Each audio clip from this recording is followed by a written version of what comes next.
Hello, Peppers. Oh my God. Every single week you go, there can't be more news than there was this week. We're going to need to do 4 of these. We need to do one every day. Can you do one every day? No, I can't. I'm going to have to do one every day. There's too much news. But thank you very much for all the people who tuned in, downloaded the podcast. We recorded at like 10 p.m. the other night. It's got 11,000 downloads in 1 week. That's awesome. That's good. That's good for us. We're pretty happy with that. Thank you very much. For those who are wondering what the hell our Twitter page was, which I wasn't prepared for last time, now I'm prepared. We've got a Twitter page? We do. At Pep Chaz Dr. Dave. Just because everything about this podcast must be unsearchable. This name is also unsearchable. At Pep Chaz Dr. Dave. And on that Twitter page, the reason I started it was just so people can know when we're doing, when there's Wednesday podcasts, guest podcasters, that kind of stuff. Right. So they don't need to ask me every single day, is there a podcast today? Just look at the Twitter page. Okay, good. So it's a good idea, isn't it? Yeah, it's a great idea. But I don't know about the execution. yeah. This is something I say to my students a lot. Yeah. But anyway, it's good. It's a good start. I figured that it would be a good idea to do this because, I don't want to give away any secrets here, but I don't give away a secret. A secret that I don't already know. You do not know this. Well, I'm finding out a lot of stuff for the first time. Okay, what is it, Chaz? What it is that I've said over and over again, I really have no plans to make Planet America past 2020 because I want to make new shows. Mm-hmm. The ABC ain't making new shows. So at least not till 2022. We don't have a lot of money at the moment. You might not have heard. So anyway, I'm certainly not going to get a new show up next year, which means we're probably going to do Planet America next year in some form. If not 2 shows a week, maybe 1 show a week. I'm not sure yet. We're still negotiating. But it will probably come back, which means that if you aren't sick of us, this will come back as well. Okay. Yeah, so that's why we need a Twitter page. It all makes sense in my head. Let's talk about the news. All right. I don't know. There are so many stories we could start off with. Let's start off with the fact that the president was nearly dead. Yeah. COVID Trump. Okay. What are your thoughts? Well, obviously this isn't news to anyone at the moment, but the current news, I mean, just looking at everything that is happening, the one way to summarize this is the president is off his fucking face. That's one way, yes. I mean, that's a charitable interpretation, right? The darker interpretation is he's lost his fucking mind altogether. Yeah. But okay, let's just assume that it is mainly the very heavy steroids talking at the moment. Over the last 2 days, he has actually produced some of the most deranged shit of his career. Well, I just want you to tell us about the deranged shit in his career. Yeah. We should say that while he's on these heavy steroids that affect your mind, he's also possibly the only person in the history of the planet to have taken the particular cocktail of drugs that he is currently on.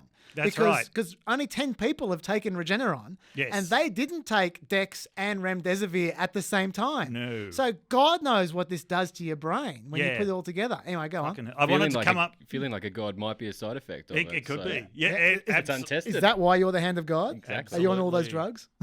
Yes. Yeah. Look, I wanted to come up with a funny name for that cocktail, but I was just too depressed.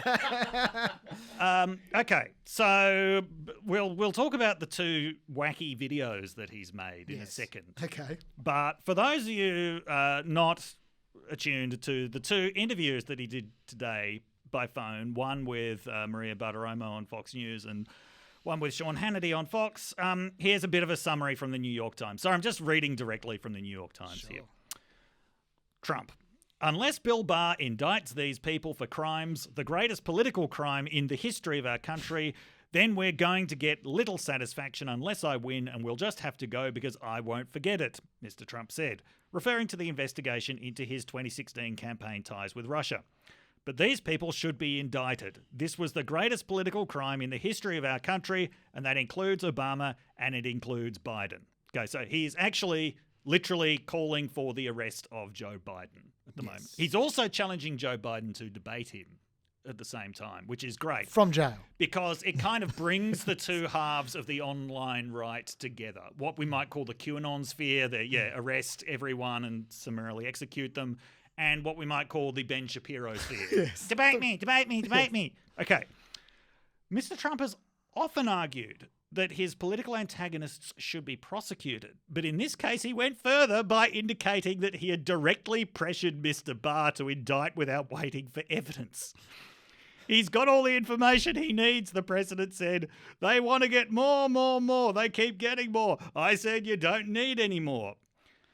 Can I just jump in at this point, Tom? Yeah. And just remind everyone that Bill Barr has already explicitly, publicly renounced any attempt to get Obama or Biden through this Obamagate. He's just said, nah, there's no case, we're not doing it. What's remarkable is Trump has actually found Bill Barr's limit. Yes. Which is, that's really, really difficult to get to with executive power. But Bill Barr, unlike Dr. Sean Connery, who has destroyed his reputation faster than anyone I've ever seen, Barr seems to think that he might have to keep some of his reputation intact. So Trump is just going to get angrier and angrier. According to Maggie Haberman, the president was all over the map in his first two Fox phone calls, throwing out unsubstantiated or discredited accusations, explaining that he wanted to bring home troops from Afghanistan to be ready to fight China or Russia if necessary. Yet this is so great that we've got this guy who is off his face on drugs, making military decisions. Yeah. Well, at least he's forgotten he has nuclear weapons. Yeah, well, and calling Governor Gretchen Whitmer of Michigan the lockup queen. Shit. You know what he did? He just watched Red Dawn. That's what happened. He just watched Red Dawn on TV. Sorry, go on. Yeah. Which also features a militia called the Wolverines. Yeah. More about that in a second. Calling Gretchen Whitmer of Michigan the lockup queen, even as his own Justice Department was announcing the existence of an anti-government group's plot to kidnap her. More about that on a very special episode of Michigan Corner. As for his opponents, he said on Fox Business that Mr. Biden wouldn't be president for 2 months because he's not mentally capable. And because he'll be in jail. That too. Leaving Ms. Harris then to take over the presidency. She's a communist, he said. We're going to have a communist. Man. A few hours later, Mr. Trump reposted Twitter messages claiming that Speaker Nancy Pelosi might be orchestrating a coup against him. I haven't had the time to look at Twitter today, but I bet the Sanders left are having a lot of fun with Kamala Harris being a communist. This is can we just appreciate how deranged this is, even by his standards? Yeah, it's pretty insane. Arrest Biden. Yeah. Yeah. Anyway. I mean, and Biden is so laterally involved in even in the most feverish, obsessive form of this conspiracy. Yeah. It just makes. We talked a bit about the events of the last week on the show. Yeah. On the Friday show, and none of this conspiracy makes sense. I made the point. So watch the show. I won't be. I'll be watching the footy, but that's okay. You guys watch the show. Yeah. I did make the point on the show that until 2 weeks ago, John Brendon, the CIA chief, was the number one bad guy, and now he's the guy who's supposedly trying to crack open the case, making referrals to the FBI, trying to investigate all this stuff. It's just make up your mind who's the bad guy and who's the good guy. And so can someone please explain to me, please, I didn't mention this on the show, but yes, but can someone please explain to me how, if they have this grand conspiracy to win the 2016 election with this scheme that Obama cooked up, why didn't they deploy it before the frigging election? Can someone explain that to me? Why did they wait until June 2017 to start hatching their evil plans? It's just... To be fair, that does sound like something that's so incompetent that the Democrats would do it. Anyway, but we're talking about the FBI. Yes, they know how to rig shit. Okay, now let's talk about as well the videos that he's released. Now, yes. I don't want to even talk about the one today where he's in this green screen ranting about how senior citizens are the most vulnerable people, but also the least vulnerable people. Because I just haven't even been able to decode that one yet. But the one that he did yesterday, because I think of the fact that he was a little bit subdued and he was talking fairly lucidly, I think that might have distracted people from the fact that this was some of the craziest material of his career. This is the Regeneron one? Yes, yeah. okay. So this is the Regeneron, right? Yeah. And he starts by saying, "Hello, I'm in the Rose Garden, which is always an exciting place to be." That's kind of just the first little sign that something's a little bit off. Okay, so anyway, he's bullshitting about, I didn't need to go to hospital, but, I went to hospital anyway because I'm the president. By this point, by the way, it's worth pointing out that the bronzer on his face was, I think it was a different shade from what I've ever seen The before. bronze has been on the journey for the last 2 weeks. It's gone up and down, up and down. It's half his face, not the other half. Yeah. And it's getting dark. And At what point in time, I ask you, Dr. Dave, you're a doctor, you should answer this question. Yeah. At what point in time does the bronze become so dark it becomes blackface? Well, That is what I'd like to know. It's that's getting close. I've seen blackface that's lighter than that. Let's put it that way. And also his hair was particularly light. So I mean, usually, naturally for Trump, hair would be darker than skin. Usually the way he's got it is it's almost at a kind of equilibrium point. But this time it's just like skin way darker than hair. Yeah. Okay, so this is just to add to the general sort of atmosphere of insanity You're painting a picture. Sure. that's going on here. Yes. So anyway, he talks about being introduced to these wonderful therapeutic drugs, and he said, "I said to the doctor, give me Regeneron." By the way, Jim Cramer, one of the CNBC's longest running jokers, is claiming credit for that. What, he invented Regeneron? No, I think he thinks that he told Trump. He told Trump about it. Yeah, that makes sense. And, I'd believe that. And he's claiming credit for Regeneron's bounce in the stock market. I'd believe that more than I'd believe Trump was reading academic papers and just came across Regeneron himself. Oh, so cynical, Chaz. Anyway, so and then he starts saying, they call these therapeutic drugs, but I don't think they're therapeutic drugs. They just made me better. Yeah, they're a cure, he said. Yeah, he then goes on to say they're a cure. To be fair, there is a context here, and what's the context? And I'll spell out the context a little bit later on. We by the way, aren't even at the most insane part. No, but the context is this was the day after he found out there was not going to be a vaccine. Yes, okay, So, absolutely, yes. So, he's saying yes. At least not before the election. Yeah. So he makes this after he makes this bit of a weird comment about not therapeutics, they're a cure. Okay, factually very incorrect, but bear with us. Yes, he then says this is the first time he concedes that there is not going to be a vaccine before the election. He says, I think that there should be, but there won't be because it's all political. There'll be a vaccine the day after the election. You watch, blah, blah. So he concedes that. But then he says, I won't, but a vaccine is not important anymore. What's important are these miracle drugs, these cures. Yes. Okay, and then he leans hard into his charismatic Christian audience. Oh, yeah. He says, this was a blessing from God. It was a blessing from God that I got sick so that I could find out about these so-called therapeutic drugs, which are actually cures. Well, on Friday, I think a lot of the left thought it was a blessing from God as well, I have to say. So he agreed with some of his critics then. And he says, so I'm going to make this drug freely available to everyone in America. Can you imagine what the pharmaceutical companies were thinking at this point? They would probably be wondering how they're going to scale up from 10 doses to 10 million doses. Well, no, he explained how. Chaz, it's something called the Army. Of course. The Army, because, as he said, they can deliver troops anywhere in a few days. Yes. Delivering tens of millions of doses of Regeneron is nothing. That's right. That's what Platoon was about. As he said, it's called logistics. Right. Now, at this point, it's like we're watching this 1890s traveling medicine show, man. Yeah. Just spouting this I was actually gobsmacked watching because he was so far off the leash at that point.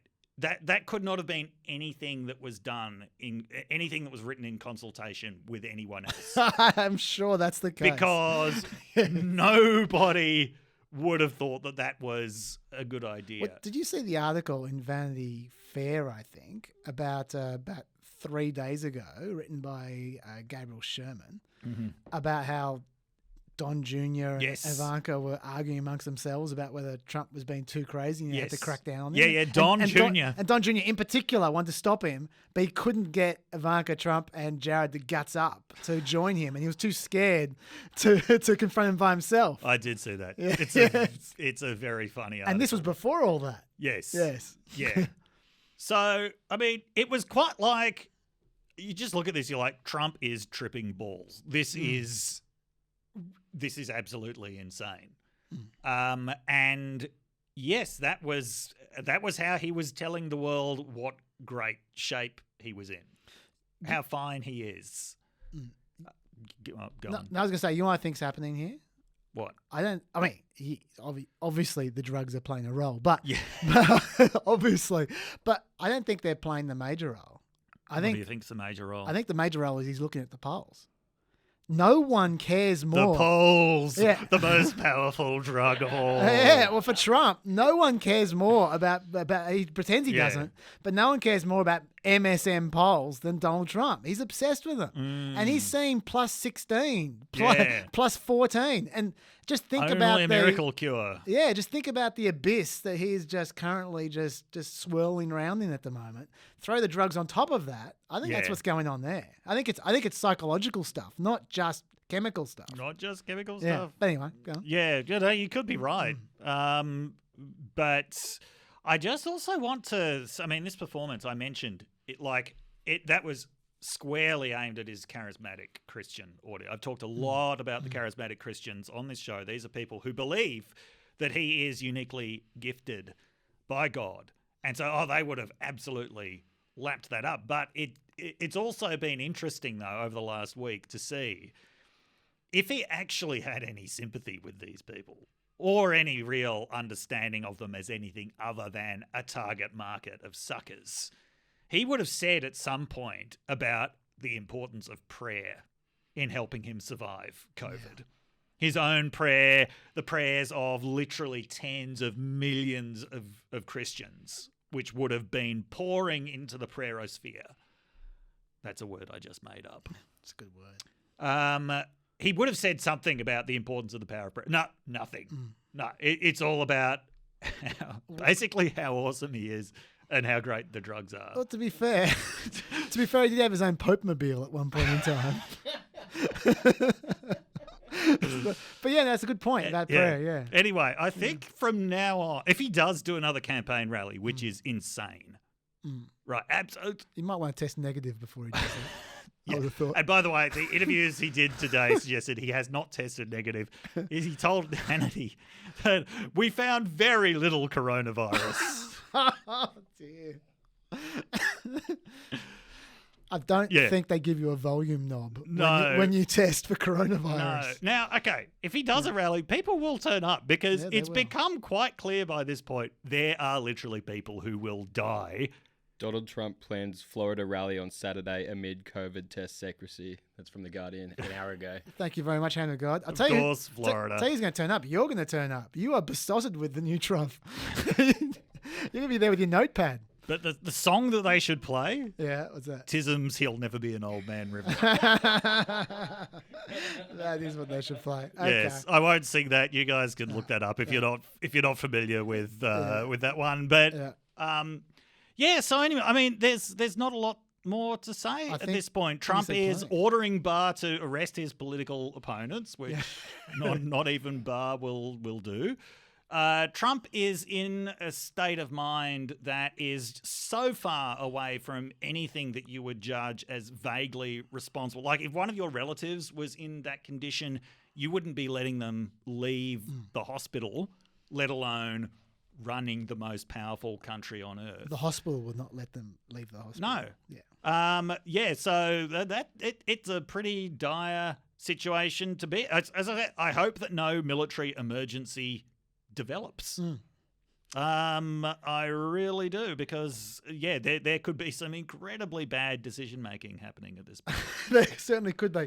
Look, for me, I can't get over the polling and all this. I mentioned this on the Let's talk show. about the polls. Oh, I'm not talking about the 2020 polls in general. What I'm talking about, we'll get to them. But what I'm talking about is in particular about this particular issue and across it. And I mentioned this on the show, but I just want to mention it to as many people as possible, because these are amazing stats to me. Survey USA. Is this a stats nugget? This is not a stats nugget. I've got God, this is too serious for stats nugget. No, it's just relevant. Stats nuggets are always completely irrelevant. Yeah, welcome to Relevancy Room. That's good. Get onto a hand of God. Don't make him do another. So don't worry. Survey USA did day-by-day polling across the coronavirus up and down.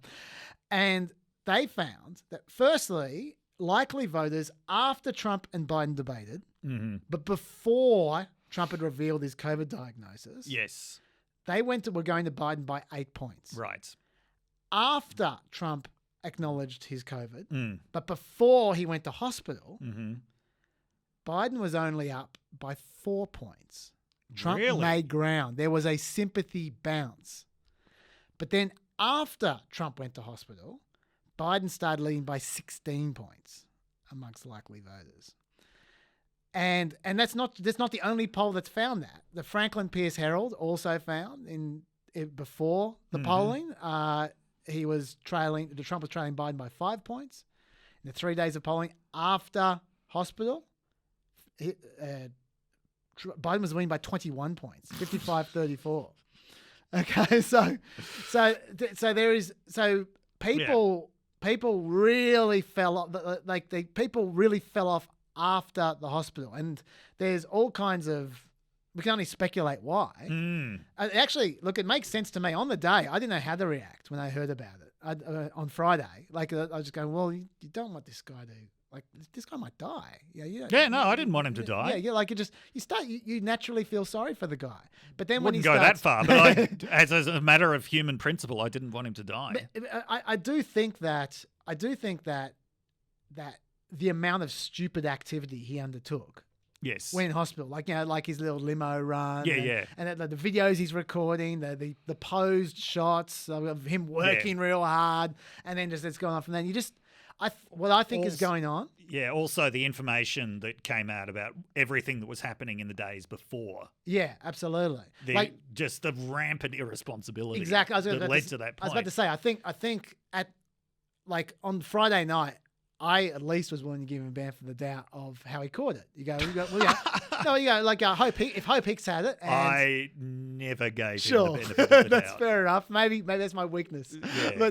But I was thinking, if Hope Hicks had it and they touched the same railing or something, like you could see how that would be the case. But then the video of him hugging her, But then as the week went on and we just saw more and more dodginess, you just start going, well, this is his fault.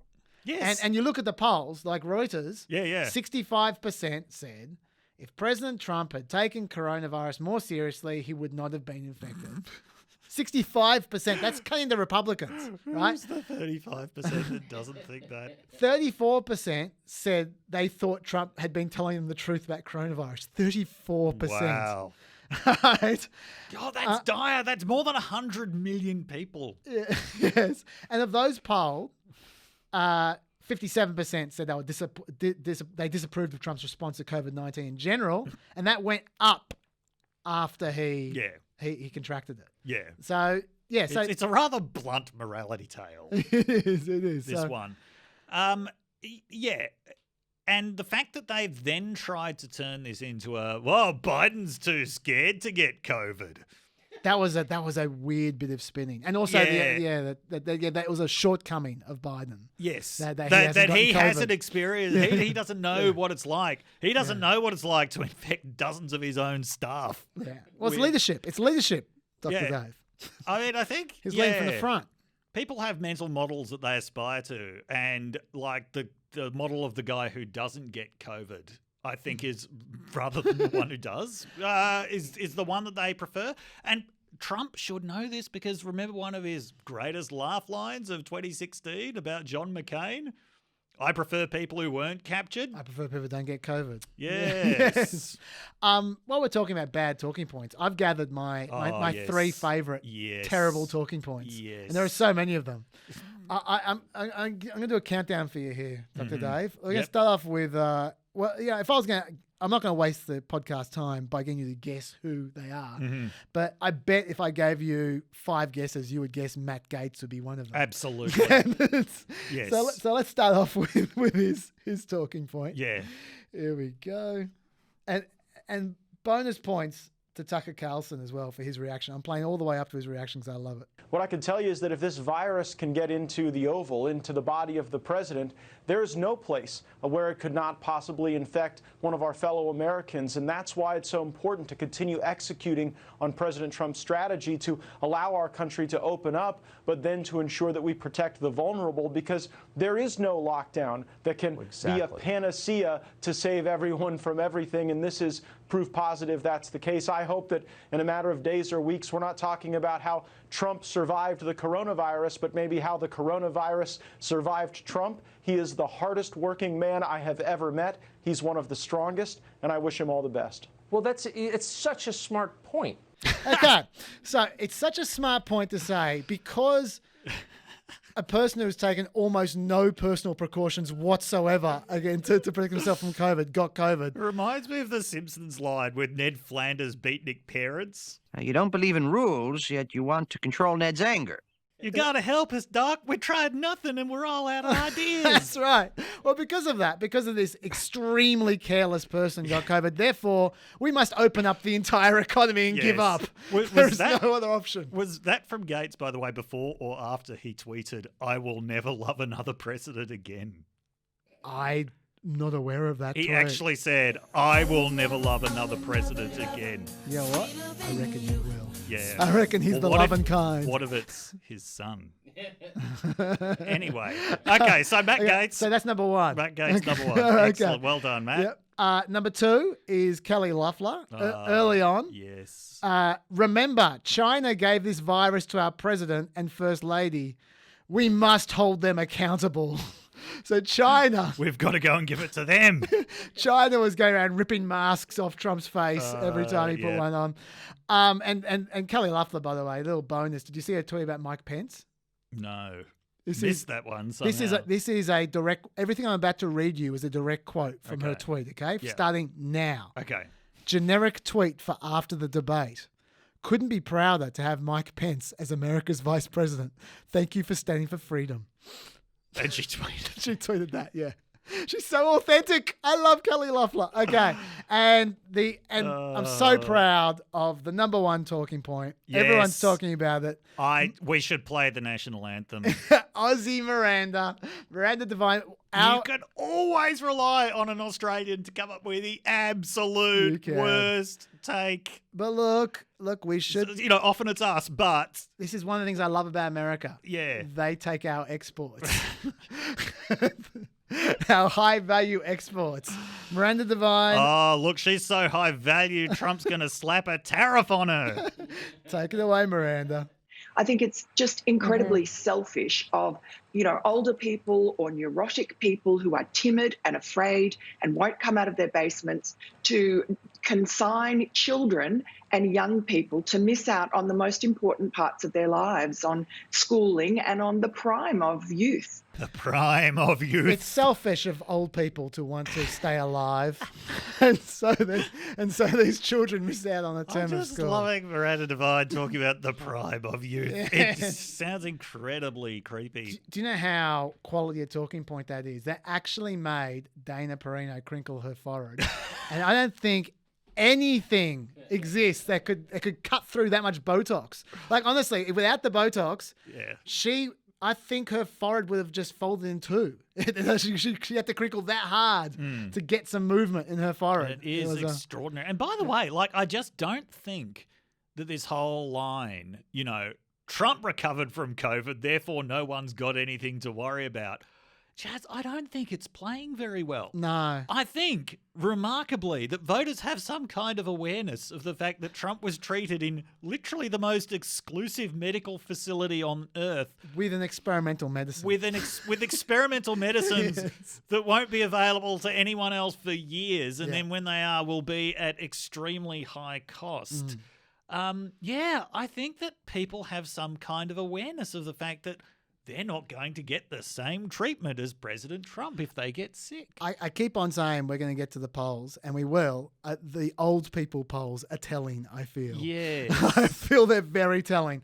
Anyway, do you have anything else to say about COVID Trump before we just go to COVID general? It reminds me of those shitty stories that you see every 2 weeks on Domain about well, this millennial decided to get into the housing market and bought 5 investment properties at the age of 21 by living rent-free in his parents' investment properties. Yeah. And with just a $4 million loan. With no interest, which will never be paid back. Yeah, sure, okay, the parents are actually technically the owners, but, why can't you do this? Why are you whining about the affordability of the housing market? Yeah, that's Trump's COVID treatment. I believe Domain polls poorly as well. He's the absolute worst. Just a few random COVID bits and pieces that are relevant to the news this week. Little bits of COVID. Little bits of COVID. Little bits of viral shed. I saw an amazing poll. That 62% is ABC. 62% of adults now are worried that an immediate family member will catch the virus. Yeah. And it's and out of those 62% of adults, the likely voters who express this concern favour Biden 71-27. That is a hard result. That is a very to get around. Very concrete result. Yes. Okay. Now, just some other. You'll see that each of these is relevant to the news in some way. Just quickly. We're still in relevancy room here. This is definitely a relevancy room. What my favourite new segment, which I will definitely be talking about in future. We talked on Friday. On the show about obesity because Trump has it as a high risk factor. Yeah. That day, someone on the Facebook page pointed out a study which I hadn't seen, which I'll just bring to your attention, a cohort study of 88,000 people, which found obesity is not a cause of adverse outcomes with COVID, at least for those 88,000 people, which was interesting. That is interesting. So I just thought I'd bring it to the table. No, because, that played a major role in how the whole narrative was racialized early on. Yeah. And it still cites race as an issue, but not obesity. Yeah. So anyway, I just throw that out there. Antigen problems. This is one of the problems with Trump's scheme. What seems to be the case is what they're doing at the White House is saying, you know what? If we just test everyone else, clearly not test Donald. If we test, he's not getting tested. Yeah. If we test everyone else, and stop anyone who's not negative getting near Trump, then he's fine. So fucking stupid. The problem is that the test that they're taking, the antigen test, doesn't work if you don't have symptoms. Yes. So you can be contagious, but the antigen test doesn't test you as positive. But it gets such quick results. Hasn't it got a false negative rate of something like 10%? 1 in 3 cases without symptoms are missed. Jesus Christ. So that's a very high rate, right? So I'll just throw that out there. So that was completely misused. Antigen tests have other problems. I mean, we love them because they're quick, but they have a data problem as well, which is I think governments, and particularly the federal government, doesn't know how to count them. Right. Because they're just throwing them out all over the place. There's no protocol. And so, when we look at the testing that people do, how many positives are there, whatever, they don't know how to classify antigen tests when they're positive. So they're actually not going onto the numbers that we see. Right. So positive cases from antigen tests are not being registered in the numbers that you see when you look up worldometers or something like that. Some states cite them as a possible positive. Some states don't cite them at all. So just be aware of that because the market has been flooded with these antigen tests at the moment. And it's completely distorting all tests, stats. This is what everybody took before the Amy Coney Barrett event, right? Yes, this is what the White House has been using. Yes. Yeah. Because they do these antigen tests in like 2 minutes. They're really fast. Yes. By the way, one of the on sort of Midwestern Twitter, one of the aspects of that was how badly Notre Dame University has performed in all of this, culminating in the president of the university coming away from that rose garden with coronavirus. Yeah, shake down the thunder, dickhead. This little study as well will also be obviously relevant to our discussion we've just had. Study of 509 hospitalised corona patients from March, this was. I don't know why they just published it now, but whatever, it took a while to study, I guess. Nearly a third of hospitalised COVID-19 patients in the study experienced some type of altered mental function. Oh! Isn't that interesting? That is interesting. Ranging from confusion to delirium. Isn't that interesting? After they were discharged, blessing from God, only 32% of the patients with altered mental function were able to handle routine daily activities like cooking and paying bills. Or being the president of the United States. That's right. Yes, or recording videos. Yeah. There is... and the interesting thing about this is there isn't evidence that the virus directly attacks the brain cells. Right. But the results are the brain cells are attacked. So they think it might be an inflammation thing maybe. Yeah. Yeah, it's but yeah, whatever the mechanism, this is still early days. This does seem to be a serious issue, like the effect on your brain. Yes. The other thing is now we'll talk about the vaccine thing because we've been just talking in the past about the politicization of the FDA and the CDC, how they've been. I mean, a lot of these guys have been weeded out or had nervous breakdowns in the last month, so they're not there anymore. But there have been these wrecking crew who have been trying to distort science from the FDA and CDC to suit the president. And it's been in the last week. There's been a George Lucas-like situation, like a bit of a Star Wars thing, where when it all looks lost, and they're all on some planet about to get blasted by the Death Star. Yeah. One little ship flies through and goes into the air conditioning system and blows it all up, and it's just wonderful. I don't know who the Jar Jar Binks is in this scenario. I'm thinking maybe Steve Mnuchin, but yeah. Let me tell you about the scenario. The FDA, they decided for whatever reason that, well, I know the reason because the vaccines become hopelessly politicized.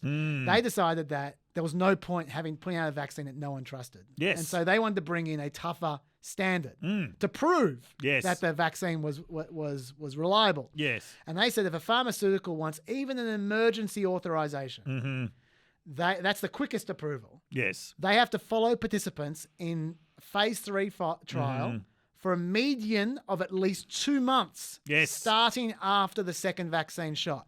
What that means, of course, is since they only started the second vaccine shots in the last couple of weeks, zero chance that anyone will qualify for that before the election. Yes. Zero chance. And our big strong boy did not like that at all. He did not like that. The HHS approved it, but Big Strong Boy said that it sounded like a political move. And he said the White House might reject it. And then Big Strong Boy's nappy changer, Mark Meadows, he tried to block it. Yeah. And this is when the little ship found its way into the air conditioning vent. This is a very tortured metaphor, but I'm loving it. I've actually never watched Star Wars. Oh, what a surprise. No, I have. I was about 3. I knew who Jar Jar Binks was. Okay, what happened was the FDA went around the White House. Right. They got a bit naughty. And they need to get approval. They need to go through an independent board.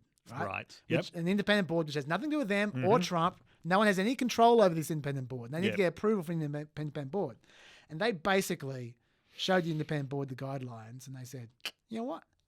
We reckon you should follow those guidelines. Oh. And the independent board can say yes or no. They're independent. They're independent. But you know what? What? I think the independent board were going to say yes. Yes. And I think Trump realized they were going to say yes as well. And it was just like, you can't control these guys. So even if you stop us, you're fucked because they're not going to approve of it until the 2 months is up. And that's why Trump begrudgingly gave up, let them have their standard and gave up on vaccines. There you go. So that's the background for that. The only other thing that's new is our old mate, radiologist Scott Atlas. That's his first name now, radiologist. Whenever anyone refers to Scott Atlas, it's always radiologist Scott Atlas. He's gotten together a bit of a group. They've signed what they call the Great Barrington Declaration. What? I think they just want to sound English. The Great Barrington Declaration. I think they have pretensions of aristocracy. So they've signed what they call the Great Barrington Declaration. This is him and 3,500 inverted commas medical experts. Right. I don't know how many. I'm sure there are some genuine medical experts there. Yeah. I'm equally sure there are not 3,500 of them. But anyway, and what this is the herd immunity group. They say the most compassionate approach that balances the risks and benefits of reaching herd immunity is to allow those who are at minimal risk of death to live their lives normally, to build up immunity to the virus through natural infection, while better protecting those who are at higher risk. We call this focused protection. Now, radiologist Scott Atlas has been swearing black and blue for the last month. Every time Fauci has a go at him, he's been swearing, I do not support herd immunity. I am not pushing herd immunity. This is a complete mistake. Well, now he's got the words herd immunity in his bloody declaration, the Great Barrington Declaration. So there's no denying it now. They're going for herd immunity. Now, I just want to say that this is not the Swedish solution. People sometimes confuse that with Sweden, right? Mm-hmm. I'm not going to get into the pros and cons of Sweden. That's been done to death. But what I will say is, even if you are Mr. Sweden, even if you're a member of ABBA and you are obsessed with Sweden, then you should... Or you're the economics editor of The Australian. Yes. Then you should realise that Sweden was not, and they denied it a million times, and I believe them, unlike Scott Atlas, that they were going for herd immunity. What they were saying was, we are focusing on locking up the old people, making sure it doesn't get anywhere near them, but everyone else is supposed to take precautions. They're just not compulsory. Yes. We are trusting society to be responsible. No one's making that mistake again. Well, not in America, they're not. That's for sure. It's and then maybe you can get away with that in Scandinavia because then none of them are human beings. But in America, you can definitely not get away with that, and they're not even trying. This declaration doesn't say we're going to encourage people to wear masks. No, it actually says, we are going to let you build up immunity to the virus through natural infection. They are talking about actively helping the virus go through everyone else, which is insane because people do die. Sure, not many. Yeah. And I'm not even talking about the deaths because everyone always focuses on the deaths. I'm talking about the people who don't die. The people who end up with brain damage that we just learnt about. The people who have heart problems. The people who have permanent conditions. Like, what about them? Anyway, that is going on in the administration right now. We haven't heard much about it yet. If the miracle cure doesn't work out in the next week, I'm betting we hear a lot more about the Great Barrington Declaration that was just signed. So look out for that. You got any other COVID stuff? No. Oh, just before we finish off COVID, and you heard about Andrew Cuomo's book? No. American Crisis. Leadership Lessons from COVID-19 Pandemic. He's written a book. I love Andrew Cuomo. Oh, my God. He's just been doing some publicity and he's just been talking about it. And he's giving... Everyone's asking about nursing home deaths, of course, because so many people died in nursing homes in New York. And he's come up with all these excuses, right? The virus got in via the staff and family members before they knew about about COVID, and that was because the federal government failed to warn them. So it's the federal government's fault, number one. Number two, they were just following CDC guidelines, so it's federal government's fault again, even though that didn't happen anywhere else. And this is my favourite one. New York CDC, Cuomo does care. New York is ranked 46th in America for nursing home deaths, he says. He's been saying that a lot. That's his favourite talking point. I'm really looking forward to debunking this one because unlike some of the administration's talking points, which are laughably easy to debunk, Andrew Cuomo is smart with his talking points. I don't know. I just think the standards have been set so low. That's true. Well, let me explain this one. Okay. This comes from the New York Times.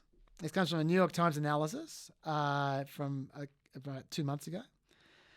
But the New York Times analysis takes the 6,600 dead number as gospel. The 6,600 dead number, for those who don't remember, is how many people died associated with nursing homes before they stopped counting them. Oh, right, yes. Yeah.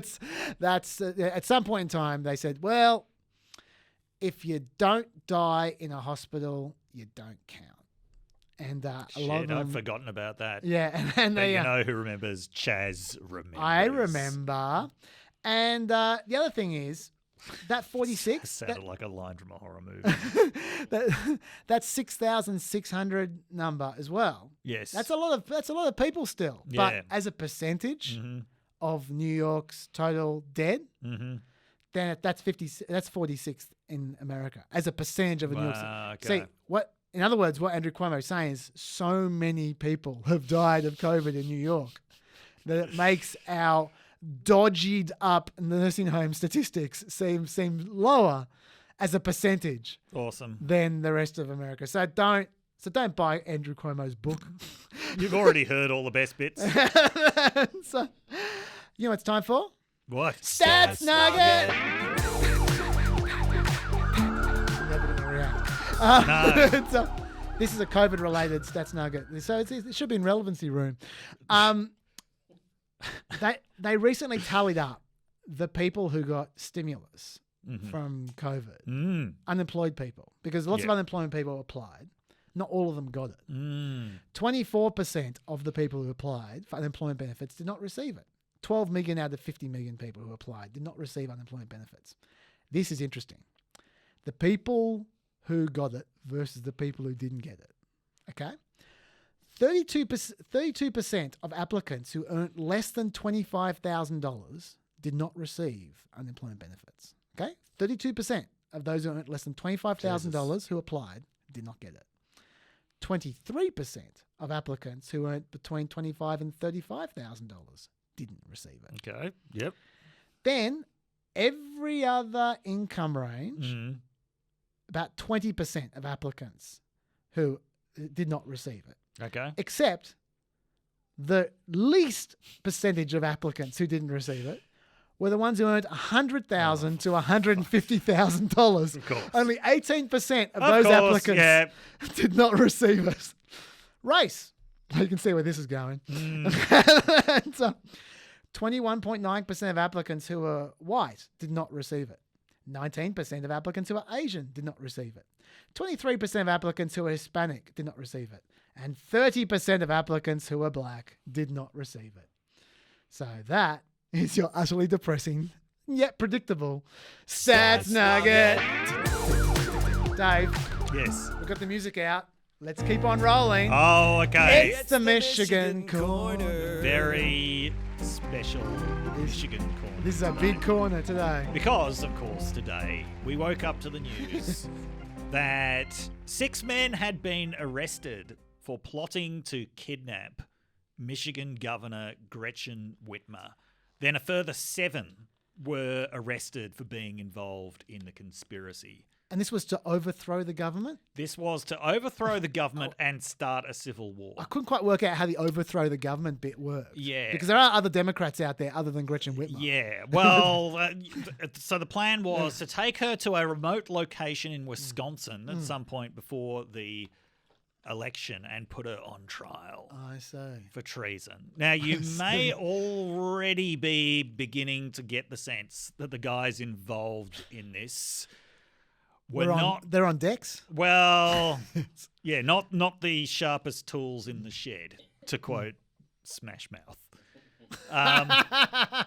So I try to quote them every week. yeah. So okay, let's back up a little bit. But someone did, tweet out, look, that friend of yours who really wants to encourage your dumb as shit terrorist plans, he's in the FBI. It's a good general rule. Yeah. So yes, they're part of a militia group that was, I'll get a little bit more detail about that in a second, but sort of loosely linked to Boogaloo ideology. And yes, they were infiltrated by the FBI. Is this one of those ones where the FBI came up with the idea? Or is it? This, I don't know. But they were certainly, offering to sell weapons and bombs and things. Yeah, this might be one of those ones. So we saw a lot in the early years of the War on Terror where, just hopelessly stupid people get lured into it. But no, I think this actually looks like it was the real deal. Yeah. Some of the guys who had been involved with this were, carrying firearms around the legislature. Yes. They had a history of online. They're actually asking questions online in June about how can we have a revolution, right? So, not Ask Jeeves. Not the smartest. Okay, so they were arrested in Ypsilanti, which is in southeast Michigan, about 7 miles from where I used to live in Ann Arbor. I used to go to Ypsilanti all the time to bars and restaurants there. Ypsilanti, what it's mainly known for is its water tower, which is often described as iconic. Chaz, I'm going to show you this water tower. Wow. Okay. All right. Now, I'm imagining I'm not the first person to draw a connection to a penis. You were. That was always one of the highlights of going to Ipsy, was seeing the very phallic water tower. Let me be clear. My penis does not look like that water tower. Of course not. Yes, that's right. Let this be the last time we speak of your penis on the podcast. Okay, so they're in southeast Michigan. I think they came from all over. One of them was from Grand Rapids and had been organising meetings in this shop in Grand Rapids. And the shop owner was like, well, yeah, I knew there was a militia meeting there, but, there are so many people in militias. They're not all going to try to kidnap the governor. Yeah, that's Michigan. That's a little bit of Michigania there for you. There are so many militias in Michigan they're on this real sort of spectrum from incredibly well organised, like the famous Michigan militia. They are super mainstream now. They've got like a whole organisational structure.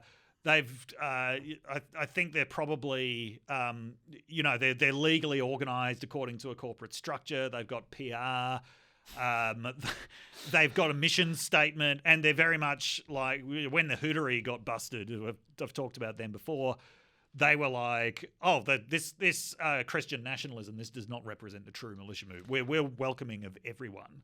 I would argue that their PR is not very good if they're still called the Michigan militia. Well, yeah, possibly. But anyway, it ranges from that to just, bunch of guys who meet on Facebook and decide to do something a bit fucking stupid. It appears that these guys were more towards that head. Now, sure. Their name?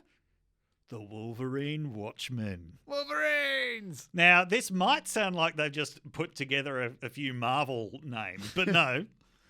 Wolverine is the state animal of Michigan. Not because there are any Wolverines there. As far as I know, there aren't. This actually comes from a short-lived war that was fought between Ohio and Michigan in the 1830s, where there was one casualty, like someone got injured when they were stabbed in the hand with a penknife.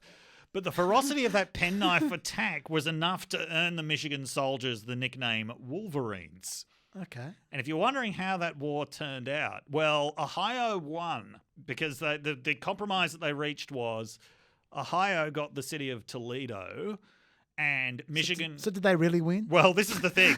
Back in those days, everyone thought, Toledo's going to be the next New York. Yeah. It's not. It's a fine place, great place to watch minor league baseball. Toledo Mud Hens, an amazing team. But then Michigan got these vast stretches of land known as the Upper Peninsula, which are like full of mining materials and stuff. So, but no Wolverines. No Wolverines. Well, so anyway, that's why you need Wolverine Watchmen. Anyway, the Wolverine Watchmen, which, just to give you an idea of the sheer unoriginality of this, like in Southeast Michigan, every second liquor store is called like Wolverine Beer, Wine and Spirits. Okay, every second laundromat is like Wolverine Dry Cleaning or something like that. They they just picked the lamest name possible for their militia. Yeah, sure. Yeah. So it's I mean, I'm sure that more details will come out about exactly what the plot involved, but this is obviously like very, very Trump inspired.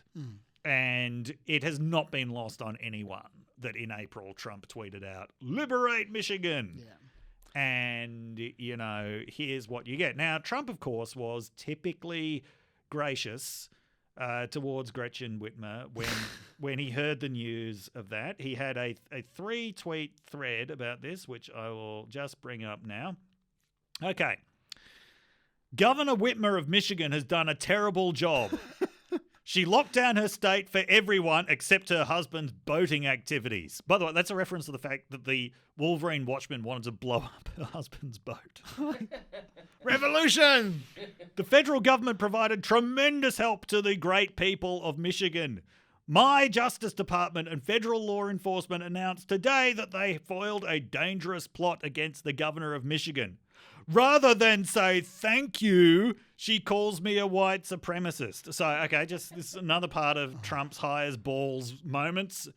He wanted to be personally thanked. He loves that. He loves being for the FBI foiling this. I mean, it's a horrible plot. I don't know if you can legitimately refer to it as dangerous, given how easily it was foiled by the FBI. Okay, But rather than, it is a concern. it's a huge concern. Yeah, I mean, yeah. the whole atmosphere is dangerous. Yeah. Like this is just an index of how dangerous things are getting and the prospects of election violence. I'm just saying, I think their chances of actually kidnapping Gretchen Whitmer probably it wasn't going to happen. Probably fairly small. Sure. All I'm saying is that, unlike, say, bum fights, this is actually a cause for concern. Yes, yeah. Yes, No, that's right. no one's downplaying that. No, this is absolutely horrific, yes. So rather than say thank you, she calls me a white supremacist, because Whitmer did have this press conference where she talked about Trump basically putting out the call to white supremacist groups, while Biden and Democrats refused to condemn Antifa, anarchists, looters and mobs that burn down Democrat-run cities. I do not tolerate any extreme violence. Defending all Americans, even those who oppose and attack me, is what I will always do as your president! ! Governor Whitmer, open up your state, open up your schools, and open up your churches. This would have been worse than saying nothing. Like, it's basically saying she had it coming. Yeah, that's not a gracious response. It's not. It's definitely not. It's not a gracious response. Yeah. Loved that he got in a bit about the boat. And not surprisingly, Trump is saying, as many of his supporters are, he just does not believe the polls because boat parades. Of course. Chaz, how many boat parades has Biden had? And he's had none. None. Zero. All his boat supporters are in their basement. Yeah. Now, we can laugh about this, but in a court in Pennsylvania in probably 4 weeks, someone is going to be arguing that Biden couldn't possibly have won that election because of the boatometer. That's look, it's not great, from Trump, has to be said. No, I do. I suppose my take on this is that actually, first of all, before I give you my take, I just want to just mention one thing, which is something I've been carrying around ever since I heard this story, which is it reminded me of an interview we did with Elizabeth Newman, who is the Republicans against Trump defector from his Homeland Security Department. Oh, yes, yeah. Whose job was to identify terrorist threats. Yes. And we asked her about the Antifa versus right-wing thing. And she said, look, there's plenty of violence out there with Antifa. Yes, yeah. I'm not going to downplay that. But it doesn't worry us as much. And the reason why is because the Antifa violence is more localized. Exactly. It's more localized. We've said this before. Yeah. It doesn't have revolutionary ambitions. It's about police departments and it's a problem. But the right-wing groups actually want to overthrow governments. Yes. They want to start wars. And to get back to the point I was making, I mean, it's not, the thing is, yes, they want to overthrow governments, start wars. Because of how well protected people like governors are, it's not going to be the governors that they kill. It's going to be other people. Yeah. By the way, now I've said that, just to go back to what I was going to say before, I feel like you weren't here last week, obviously, so we didn't talk about the debate with you. Yeah. But I was saying that I thought Chris Wallace did a poor job on a number of levels. He did a shockingly poor job, given what a good interviewer he is. Yeah. And one of the things which I thought he did really badly was he really should have, and I'm not saying this for Trump, I'm saying this for Biden. Yeah. He really should have asked Biden to denounce Antifa the way he asked Trump to denounce white supremacists, because Biden would have. He absolutely would have. No, he wouldn't. He absolutely would have. He said Antifa's an idea, not an organisation. That's the best thing Biden has ever said. Congratulations to whoever told him that. But he would have said, I'm absolutely sure, because he was running away from everything during that debate, apart from strangely court packing. He would have absolutely said, Antifa people were violent. I denounced that violence. Like, he would have done it for sure, and we could have just put this in the bottle. But no one at this point in time has explicitly asked him to do that. They've said, why don't you denounce left-wing violence? And he did, straight away. But he didn't mention the word Antifa. And the right have not let that go. And I just wish a reporter would just say to him, denounce violent Antifa people. And he would. You think the right would let it go then? Well, at least they couldn't, at least it wouldn't be incessant like it is at the moment. Like, it's the fact that Trump worked it into this. Jesus Christ, what does this got to do with Antifa? But anyway, what I was going to say was that obviously there's some Trump elements. The Liberate Michigan thing. Yes. I tried to explain this on the show, and I don't think I did a very good job. So I'm going to do a second hit here. Yeah. That while I don't think things like the debate, I don't think that's going to lead anywhere. I don't think, obviously the Proud Boys loved it, but I don't think if Donald Trump said, while he's under the Klieg lights and people are going, denounce white supremacists, he said, I don't like white supremacists. Stop being white supremacists. I don't think that would change anything, right? But I do think that the general level of rhetoric is escalating in a dangerous way. Yes. Right across the board. And I think Liberate Michigan is a good example of that. Yes, it is, yes. I think that it's not about necessarily violent rhetoric or whatever. What it's about is just raising the stakes, constantly raising the stakes, where everyone's getting more emotional, more high pitched, and while it's true that lots of people are doing it, especially online, like the Trump as the president, when he does it, has more of an effect. And once it has more effect, I don't mean people go, well, Trump says it, I should say it. I just think he just has a stronger element heating up the boiling pot. Yes. And I think the pot's already boiling plenty. And I think even if Biden becomes president, that pot is going to be boiling way too hot. Yes. But the last thing it needs is the president to be part of the problem. So while I'm not specifically blaming Trump for it, like it sounds like you're moving in that direction. Yes, I am. Yeah, I'm not, but I am saying he's sure as fuck not helping.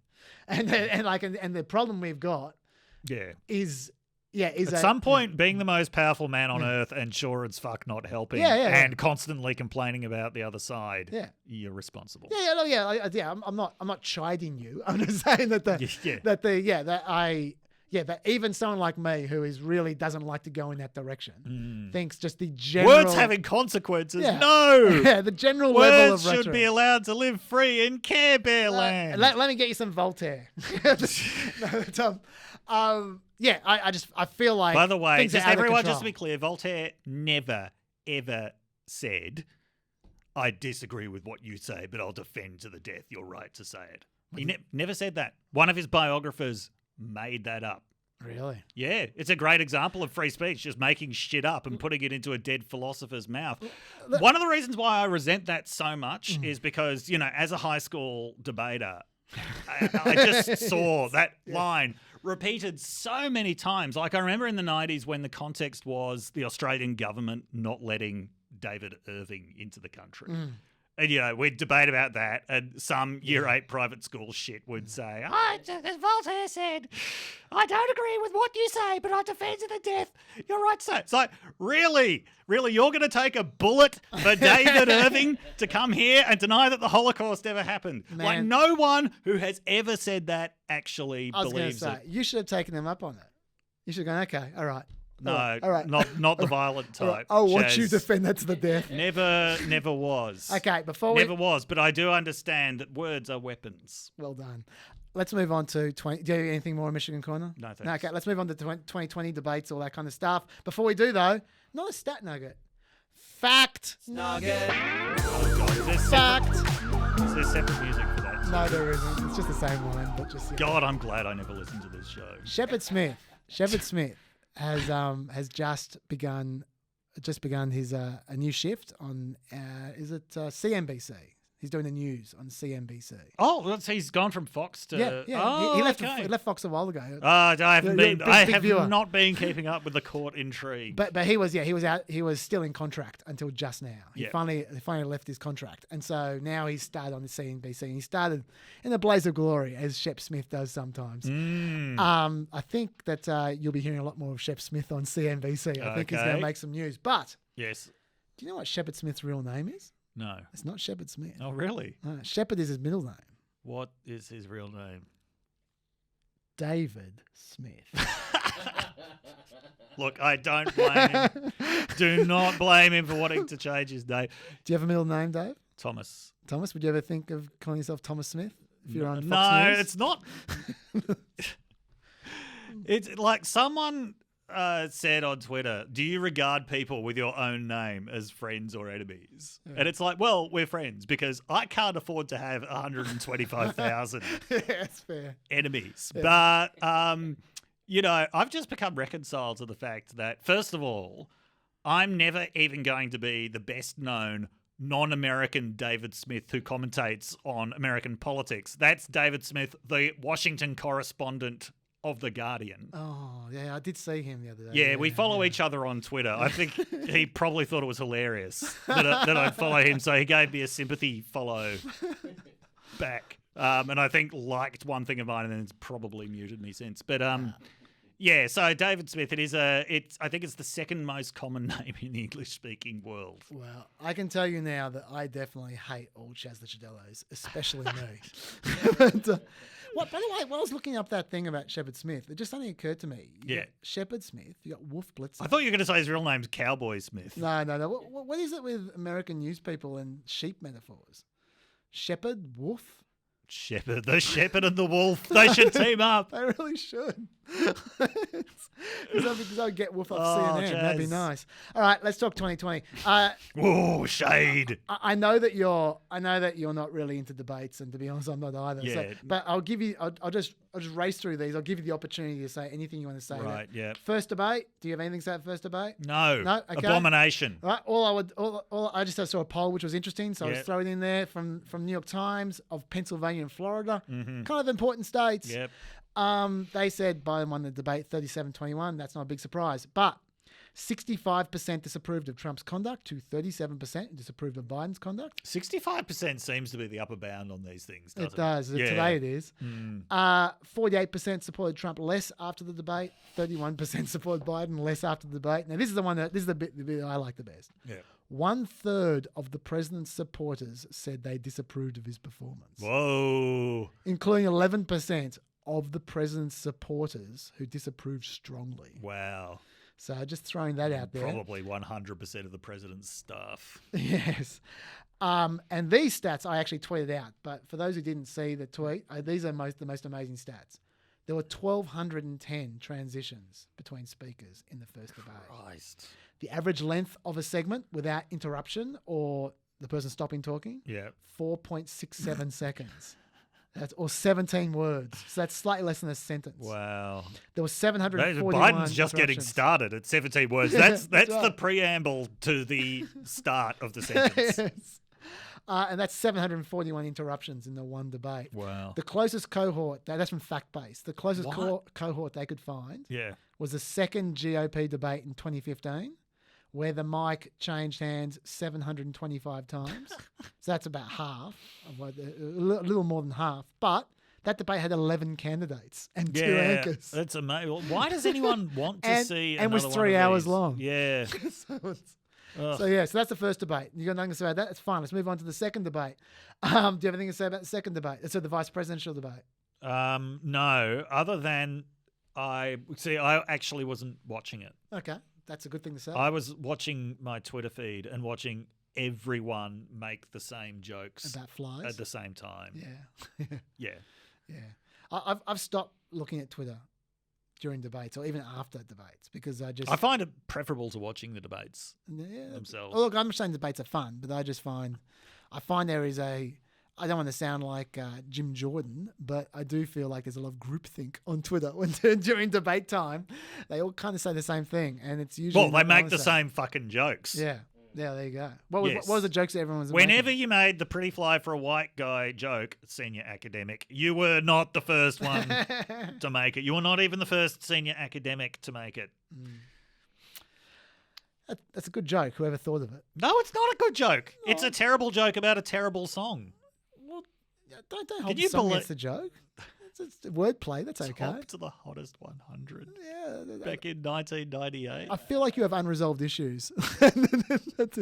Look, I feel like my moral authority as a member of that generation is fatally compromised by the fact that, that was 1998 would have been the peak of my Triple J listening life. And it's my cohort that put Pretty Fly for a White Guy into number one. Like it could have been Maria by Ricky Martin. It could have been so much that would have been better. Okay. All right. All I want to say about the second debate was that there was something very unusual in the second debate, which you wouldn't know because you didn't watch it, which was Kamala Harris at times, maybe it was accidental, broke into policy talk. No. It was like this weird time warp. I go, oh, this is what debates used to be like once. Oh, did you go back to your 10-year-old unsullied self? Oh, yes. It took me back to the days of George H.W. It was amazing. She didn't do it much. Turn Star Wars off. Put the McLaughlin report on. The thing which I don't know if they talk about this on Twitter, but the thing I found interesting was that I expected Mike Pence to not want to talk about climate change. I didn't expect Kamala Harris to not want to talk about climate change. Well, why wouldn't you expect that? Well, I would have thought that would be a topic that Democrats thought they might be able to. They to are run with. So laser focused on fuck what our base thinks. Yeah, that's true. Let's go after every single undecided voter in Pennsylvania. Just what we imagine there. I mean, I was seeing on Twitter just constant fracking talk. You know how many jobs in Pennsylvania are actually related to the oil and gas industry? I would like to hear this. 20,000. There are 90,000 jobs in renewable energy. Now, of course, the oil and gas industry claims it supports 350,000 jobs. Utter fucking bullshit. No, it's like the mining industry in Australia. Like, it actually supports very few jobs compared to other industries, like universities, but... it's treated as if it's this, this engine of job creation. It's not. The thing about oil and gas, one of the reasons why it's so profitable is because over the last couple of centuries, there's just been steady progress in removing people from the actual process. Can I ask you if you had like a silver bullet and a time machine, and you could just remove one thing from history? Yeah. And I gave you the choice of either removing that university bill that just passed. Yes. Or pre-fly for a white guy being the number one. So on the list 109.98, which one would you remove? The universities bill. Sorry, everyone. Sorry. I had to ask. Can't save the honour of my generation. But I can save the education of the next generation. Okay. Second debate coming up, if it comes up. Trump refusing to attend a virtual debate. Do you have anything to say about that? Why does anyone even want to do another one? Yeah, that's fair. So the person who appears to have gained the most from the last debate was Biden. Definitely Biden. He doesn't need to do another one. If the polls are anywhere near correct, he does not need to waste his time, let alone endanger his health with another one. The Debates Commission, fuck them. I'm glad that they've finally decided, we're not going to do this in person with a coronavirus super spreader at a town hall. They have really proven themselves to be so incredibly useless this year. Why do we even need another one? What is anyone going to gain from another spectacle? Like, you would have had to be an absolute sociopath. But did you hear the stats I just told you? Yes. They could beat those stats. It'd be historic. I got a little bit of info for you here. This is an interesting bit of What's trivia. that? Do you know that if they held this virtual debate, it would not be the first virtual debate? No, yes. Kennedy. Yes, 1960. Kennedy. Nixon, 1960. Yes. Nixon was in LA. Kennedy was in New York. Isn't that awesome? Yeah. Do you know why? Because I don't. No. I just know it happened. No. Maybe Kennedy didn't want to be in the same room as Nixon again. Maybe they were also on decks. Maybe everyone's on decks. Well, Nixon was pretty sick during one of those debates, and he was sweating all over the place. Yeah, well, and it's funny, like, and then for 50 years, it's like that was the example. That was the example of something that can just go terribly, terribly wrong in a debate. Is that Nixon sweated too much under the TV lights? Some quaint times. My God, the quaintness. Let me ask you, Dave. Yes. Like, okay, let's just forget all the debates. Yeah, good. Yeah. I've been trying to. Yeah. Okay, let's forget the debate. But the debates, in a way, are a microcosm of the campaign, which is it's shit. Like, have you noticed this? It's a very, very, very, very bad election campaign. Like, Joe Biden, no one's even covering him. No one cares. Yes. Right? Trump, I think it's just car crashes. Yeah. And that's it. This is a really important point. Joe Biden is within reach of winning with the slogan, "Build Back Better." Now, it's like a tongue twister, isn't it? The Dr. Seuss. In like the second half of November 2016, right, when, it was very clear at that point that Trump had pulled off one of the most amazing feats of campaigning ever. And I remember at the US Studies Center, thinking about all the ways in which the slogan "Make America Great Again" was just so much more effective than anything that the Clinton campaign came up with. The fact that it was memorable, the fact that it started with a verb, the fact that it was sort of like the right-wing version of "Yes, we can." The fact that it was merchandisable, all of these things, right? So the height of that kind of thinking about, wow, this was amazing what Trump did. Fuck, imagine being told, oh yeah, well in 2020, Joe Biden is going to have the slogan "Build Back Better." You'd say like, fuck, he's going to lose by 15 points. Instead, who knows how far he is in front by this point. I think that the polls are not entirely, not that they're not to be trusted. We'll talk about it. That's the next thing we're talking about. They're going to change. But but I think that there's a big lesson from this, which is it's not always about the genius of the campaign. And I think that the Trump and Obama victories in 2008 and 2016 might have given us unrealistic views about how much campaigning actually matters. In fact, it made me forget the fact that there's a lot of political science literature that suggests it's not that campaigns don't matter at all, but they certainly matter far less than the kind of attention given to them by the media, by candidates themselves, let alone by campaign consultants, would suggest. Biden could well win this while running a almost deliriously crappy campaign. Yeah. It just doesn't turn up for a third of the days, which is interesting. Yeah. And build back better. Literally no ground game. Yeah. Yeah. Zero. Pulled his slogan out of, I'm not going to say where he probably pulled it from, but sure. Let's just say pulled it out of the basement. Yeah. Yeah. Just shit all around, but it just does not matter. Okay, admittedly, this is a very unusual year.